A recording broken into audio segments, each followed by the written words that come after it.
जज साहब एक फैसला सुनाते हैं। फैसले में कहते हैं कि ये दोनों पति पत्नी खड़े हैं।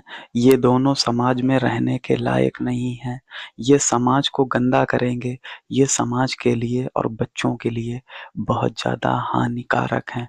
इन दोनों को फांसी पर लटकाओ और जब तक फांसी पर लटकाओ जब तक इनकी मौत ना हो जाए। आखिर क्या गुनाह किया था उन पति और पत्नी ने, जानते हैं आज की इस सच्ची कहानी में। आदाब, नमस्कार, मैं नाजिम सिद्दीकी। ये कहानी है उत्तर प्रदेश का एक जिला है बांदा, वहाँ की ये कहानी है। अब बांदा में एक कॉलोनी होती है। कॉलोनी में राम भवन और उनकी पत्नी रहती हैं। अब ये दोनों पेशे से सरकारी नौकरी करते थे और लेकिन इनके कोई ही औलाद नहीं थी। ये भी इस कहानी का बहुत बड़ा रोल प्ले करेगा कि इन दोनों के औलाद नहीं थी। अब ये मोहल्ले पड़ोस के जो बच्चे थे उनके साथ काफ़ी समय बिताते थे। उन बच्चों को अपने घर पर बुलाते थे। उन्हें कभी चॉकलेट देते थे तो कभी खिलौने देते थे। अब बच्चे भी लालची होते हैं, वो भी इनके घर पर चले आते थे।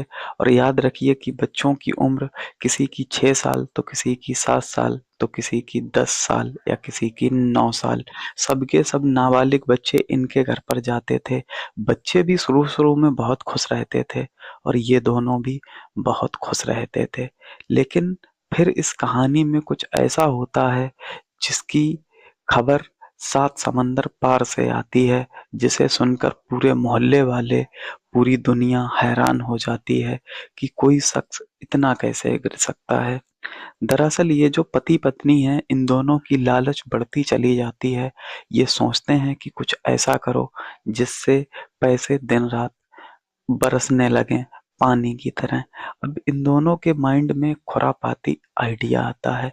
खुरापाती आइडिया आता है जो पोर्न वीडियो होती हैं वो बनाई जाएँ और बनाई जाएँ मासूमों के साथ जो इनके घर पर आते हैं। अब इनकी मोटोस ऑपरेंडी ये थी, ये छोटे-छोटे बच्चों को, लड़के और लड़कियों को लालच देते, पहले उन्हें अपने घर पर बुलाते और धीरे से उन्हें ब्लैकमेल कर लेते। पहले तो जो महिला होती है राम भवन की पत्नी, वो उन बच्चों के साथ आपत्तिजनक वीडियो बनाती। छोटे बच्चे जान भी नहीं पाते कि उनके साथ क्या हो रहा है।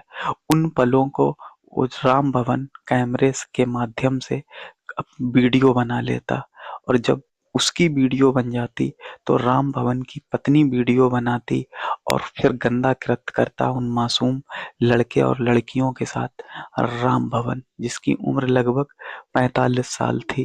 अब देखा जाए तो कोई पत्नी नहीं चाहती कि उसका पति किसी गैर के साथ संबंध बनाए, लेकिन इस कहानी में सब कुछ उल्टा था।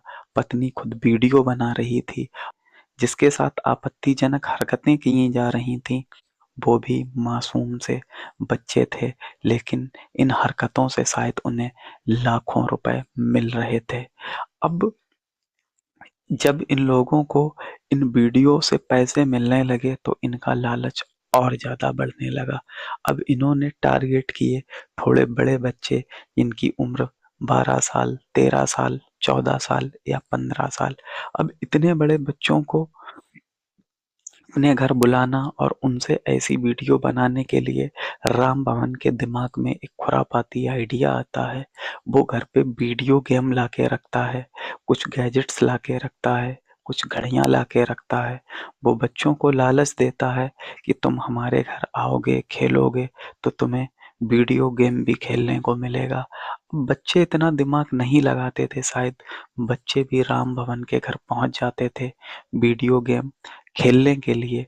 और ये दोनों किसी भी तरह से उन बच्चों को पहले ब्लैकमेल करते, फिर पहले वो महिला राम भवन की पत्नी किसी 12 से 13 साल के लड़के के साथ आपत्तिजनक वीडियो बनाती और शूट करता उसका पति राम भवन।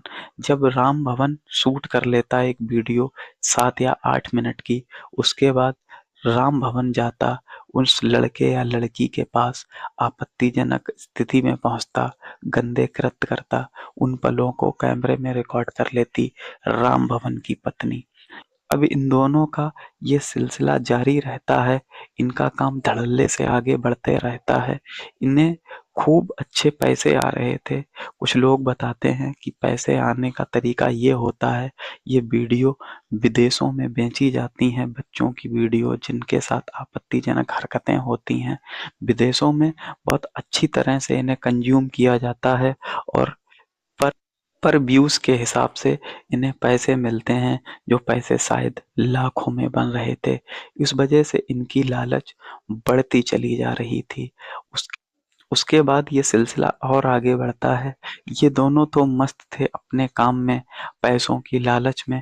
तभी दिल्ली सीबीआई से विदेश की पुलिस संपर्क करती है और कहती है कि इंडिया से कुछ पोर्नोग्राफी हो रही है, चाइल्ड।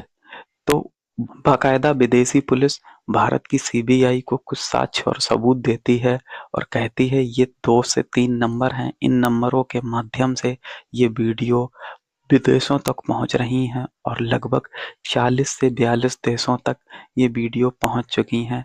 अब जब भारतीय सीबीआई इस केस की जांच आगे बढ़ाती है तो वो पाते हैं ये नंबर किसी सरकारी अफसर के नाम पर रजिस्टर्ड है और इसकी लोकेशन उत्तर प्रदेश का एक छोटा सा जिला बांदा है।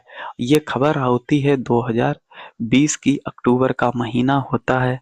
अब सीबीआई जब बांदा पुलिस से संपर्क करती है तो 20 घंटे के अंदर इस राम भवन को गिरफ्तार कर लेती है। अब इसकी पत्नी जो होती है वो बड़ी शातिर दिमाग होती है। वो शुरू में तो भाग जाती है, लेकिन सीबीआई और पुलिस मिलके उसे भी पकड़ लेते हैं। अब इसके बाद इसके ऊपर मुकदमा चलाया जाता है। अब मुकदमा 2020 से चालू होता है और चलता है 2026 तक। अभी कुछ दिन पहले इस केस में जब फैसला आता है तो लगभग जो सरकारी आंकड़ा है, उस पुलिस में जो रिपोर्ट है उस हिसाब से लगभग 35 बच्चों के साथ आपत्तिजनक हालत में वीडियो मिली हैं और लगभग 600 से कुछ ज्यादा फोटो मिले हैं। अगर गैर सरकारी आंकड़ा देखा जाए तो ये लगभग 50 से ज्यादा जाता है। लेकिन इस कहानी में इन दो गुनहगारों को गुनाह तक पुलिस को लगभग सीबीआई को लगभग 70 आदमियों को गवाही देनी पड़ी, तब जाके इन दोनों को सजा मिल पाई है।